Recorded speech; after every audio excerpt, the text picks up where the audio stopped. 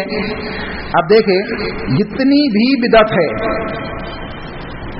کون کر رہے بدعت؟ مسلمان، اور ہر مسلمان جو بدعت کرتا ہے وہ بدعت کو اچھا سمجھتا ہے، اچھا سمجھتا ہے نا، وہ دلیل اس سے لیتا ہے۔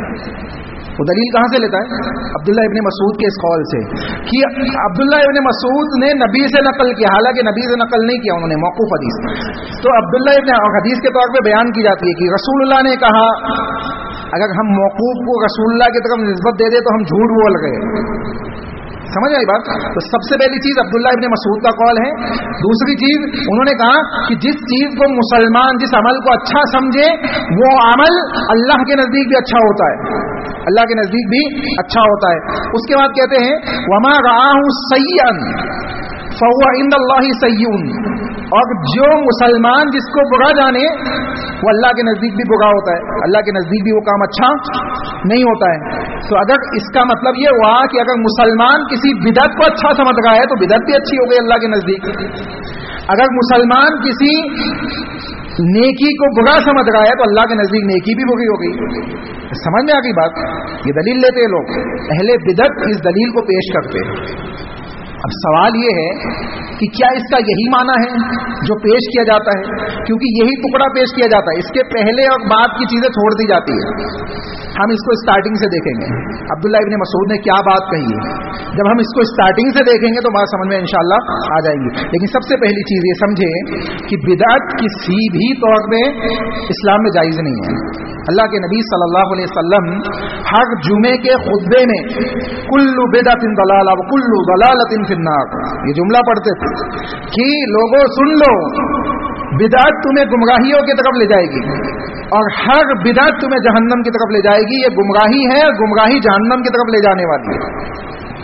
اور اللہ کے نبی نے ہر جمعے میں یہ خطبے کے اندر یہ جملہ بھی پڑھا فَإِنَّ خَيْرَ الْحَدِيثِ كِتَابُ اللَّهِ وَخَيْرَ الْهَدْيِ هَدْيُ مُحَمَّدٍ صلی اللہ علیہ وسلم، کہ لوگوں سب سے بہترین بات کسی کی ہے تو اللہ کی بات ہے، اللہ کا راستہ ہے، اللہ کی ہدایت ہے تو اس نے نازل کی ہے۔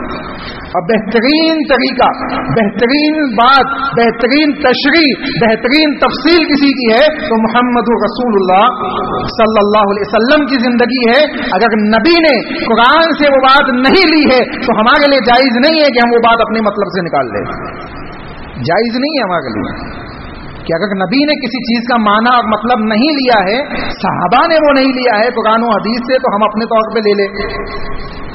تو ایک چیز تو یہ، دوسری چیز یہ کہ اگر کوئی اس کو دلیل بناتا ہے کہ مسلمان جس چیز کو اچھا جانے وہ اچھی ہے، اور وہ کہے کہ ہم عید میلاد النبی کو اچھا جانتے ہیں، ہم کیا کرتے ہیں؟ عید میلاد النبی کو اچھا جانتے ہیں تو وہ اچھی ہے اور اللہ کے نزدیک بھی اچھی ہے، تو ہم یہ کہیں گے کہ زمین کے اوپر اکیلے مسلمان آپ نہیں ہوں، بہت سے مسلمان ایسے ہیں جو اس کو پسند نہیں کرتے، تو اس کا مطلب ہے کہ اللہ کے نزدیک وہ پسند نہیں ہے، تو یہاں تضاد ہو جائے گا۔ یہاں کیا ہوگا؟ تضاد ہو جائے گا، بات کے اندر ایسا تضاد ہوگا کہ اس قول سے بھی حل نہیں ہوگا۔ تو اس کو سمجھنے کے لیے کیا کرنا پڑے گا؟ عبداللہ ابن مسعود کا پورا قول آپ کو پڑھنا پڑے گا۔ آئیے اس کو میں آپ کے سامنے رکھتا ہوں۔ مسند احمد کے اندر حدیث یہ قول موجود ہے، کہتے ہیں ان اللہ، عبداللہ ابن مسعود بیان کرتے ان اللہ نظر فی قلوب العباد، اللہ نے بندوں کے دلوں کو دیکھا۔ اللہ نے حضرت آدم علیہ السلام سے پوری انسانیت کو پیدا کیا اور انسانیت کو پیدا کرنے کے بعد ان کے دلوں کو اللہ نے چیک کیا، ان کے دلوں کو۔ کہتے ہیں کہ اللہ نے نظر فی قلوب العباد، اپنے بندوں کے دلوں کو دیکھا، فوجد قلب محمد صلی اللہ علیہ وسلم خیر قلوب العباد، تمام بندوں میں سب سے بہترین دل اللہ نے کسی کا پایا تو محمد رسول اللہ صلی اللہ علیہ وسلم کا پایا۔ کہتے ہیں سب سے بہترین دل کس کا پایا؟ نبی اکرم صلی اللہ علیہ وسلم کا۔ سب سے بہترین دل کے مالک اللہ کے نبی صلی اللہ علیہ وسلم۔ اللہ اکبر، اندازہ لگائے اس قول سے نبی کی فضیلت ثابت ہو گئی ہے کہ تمام انبیاء میں نبی کی فضیلت سب سے اوپر ہے۔